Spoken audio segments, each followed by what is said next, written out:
এই যে আমরা মজিবর ভাইয়ের শ্বশুর বাড়ি চলে এসেছি। ডাবলু ভাই আছে, ডাবলু ভাই গলা এখনো ভালো হয়নি, ফ্যাস ফ্যাস করছে। তারপরেও আসছে আমাদের সাথে খেজুরের রস খাওয়ার জন্য আর আমাদেরকে সঙ্গ দেওয়ার জন্য। আর মজিবর ভাইয়ের ওস্তাদ আসাদ ভাই যে সাথে মুড়ি নিয়ে এসছে খেজুরের রস দিয়ে খাওয়ার জন্য, সাথে মুড়ি নিয়ে এসছে। এই যে দরবেশ সাহেব আছে, তাইফ আছে, মুন্না ভাই, ব্যাংকার বাবু ভাই, বাবু ভাই তো অ্যারেস্ট, বাবু ভাই বন্দি আছে। আমরা মনে করলাম যে অতিথিতে দাঁড়াবো, যে একটু ফ্যাটে তারপর যাবো, যে টান দেওয়া দিল তাই।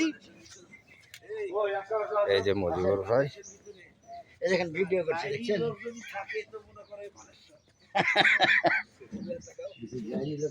হ্যাঁ জানি।